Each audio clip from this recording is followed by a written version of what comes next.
Jadi zero day ini menjadi ancaman yang dianggap sebagai ancaman yang cukup besar ya terhadap organisasi. Kenapa? Karena dia bisa menyebabkan terjadi kerusakan terhadap data. Jadi kalau udah data yang kena artinya apa? Game over. Apalagi kalau data itu ternyata nggak punya backup. Jadi zero day attack.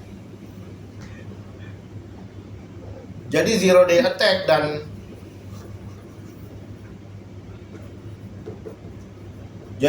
attack dan ransomware ini masih dianggap ancaman yang nomor satu. Kenapa? Karena ini barang nggak ada obat ya. Tutup apotek, nggak ada obatnya. Sehingga tentu untuk mengetahui adanya suatu ancaman zero day attack dan ransomware ini, maka tadi kita bahas terkait dengan vulnerability manager.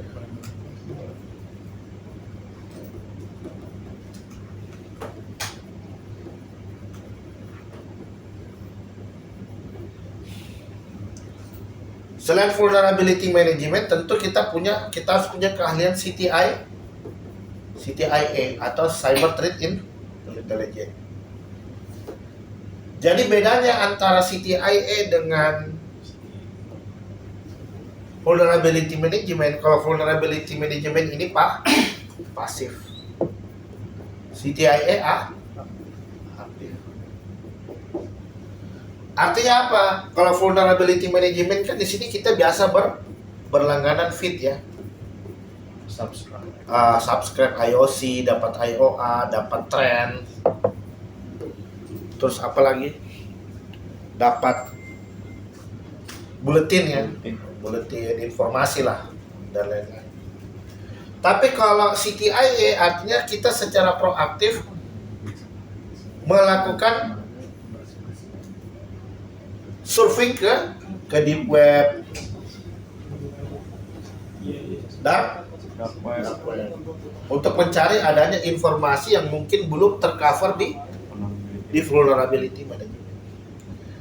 Jadi seperti yang saya katakan kemarin ya, kita kuat-kuatan di internal, hardening ini, hardening itu. Ternyata tren pola serangan yang terjadi di luar sana sangat berbeda 360 derajat.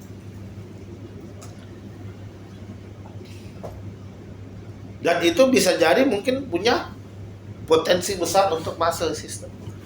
Makanya saya katakan bahwa security itu adalah proaktif dia. Jadi kita tidak hanya sekedar ofensif, tapi kita juga perlu memikirkan dari sisi defensifnya.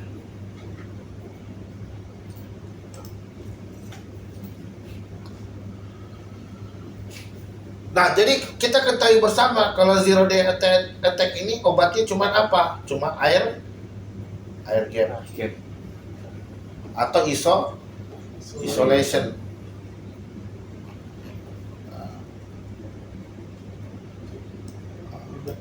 Atau melakukan yang namanya upgrade atau ganti change.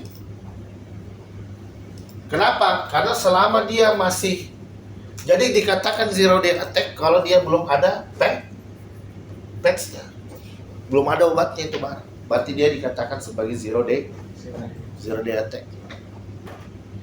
Dan kenapa belum ada patch-nya? Bagaimana cara mau bikin patch-nya? Vendor pun tidak tahu kalau ada celah di dalam sistemnya. Itu yang kita sebut zero day. Makanya dia belum sempat bikin patch. Jadi selama belum ada patch-nya, kita kejar-kejaran. Jangan sampai ini kena ke infrastruktur kita. Kita kejar-kejaran dalam hal apa? Kita kejar-kejaran dalam hal update informasi. Usahakan kita harus lebih tahu dulu informasinya. Dan kita lakukan upgrade atau change. Atau kalau memang kemungkinan buruk ini tidak ada, kita lakukan air gap atau isolation. Berarti risknya apa? Berarti risknya itu akses. Tapi dengan catatan kita sudah minimalisir. Udah nggak ada data, udah ada data tapi cuman lewat. Dia akan langsung disimpan ke sistem yang lain. Yang sejauh ini dianggap lebih secure. Nah, begitupun juga dengan ransomware. Ransomware ini nggak ada obat. Ya. Jadi, obatnya ransomware sejauh ini yang paling aktif adalah melakukan yang namanya backup, kemudian kita lakukan juga isolation.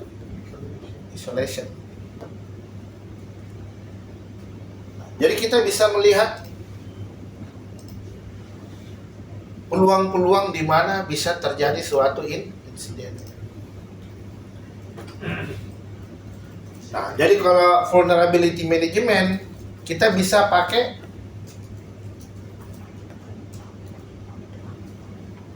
jadi banyak tools ya. Jadi banyak tools yang selanjutnya bisa kita gunakan untuk vulnerability management.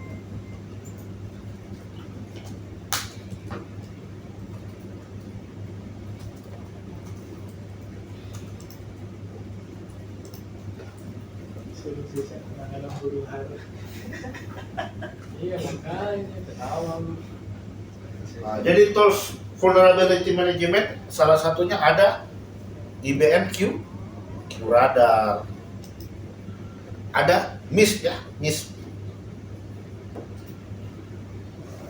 MSP ya, MSP, terus kemudian ada Qualys.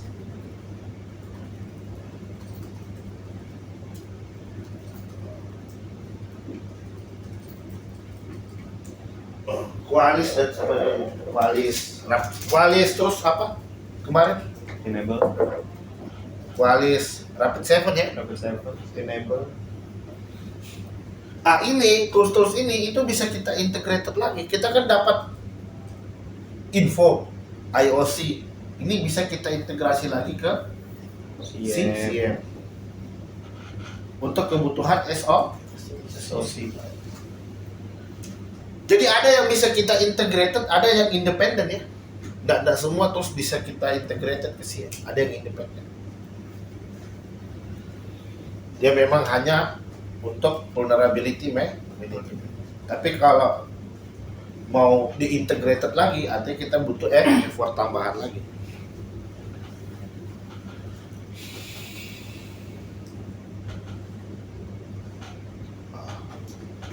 Jadi dengan mengetahui adanya vulnerability terbaru, ini selanjutnya menjadi dasar untuk kita melakukan evaluasi sejauh mana sistem kita bisa menghadapi serangan itu, dan dasar kita untuk mengevaluasi kemudian kita buat report.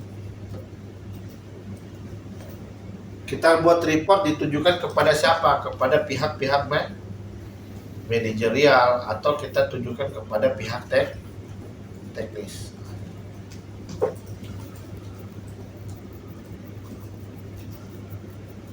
Jadi bedanya kalau di manajerial kita bikin laporannya itu yang eksekutif summary, sementara kalau yang teknikal itu bisa menggunakan bahasa teknis. Jadi beda. Kita bisa samakan laporan yang kita tujukan ke pimpinan manajerial sama yang di level teknikal.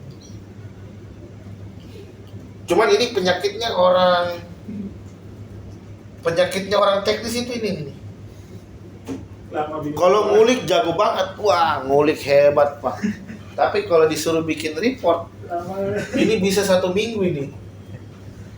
Tapi kita tidak bisa pungkiri itu penyakitnya orang teknik gitu. Tapi ini barang harus dilatih.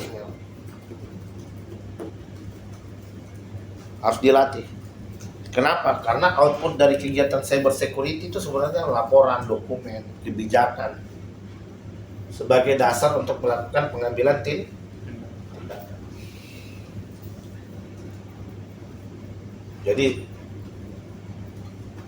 ngurusin security itu memang orang security, tapi untuk tahu terkait dengan kondisi security itu adalah urusan semua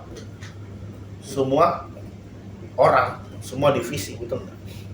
Manajerial perlu tahu, bisnis perlu tahu. Tapi fokus ngurusinnya memang orang security. Tapi mendapatkan informasi pengetahuan terkait dengan ancaman cyber, pola serangan terbaru, itu adalah kebutuhan yang perlu diketahui oleh semua orang. Agar apa? Agar mereka bisa lebih aware, bisa lebih hati-hati.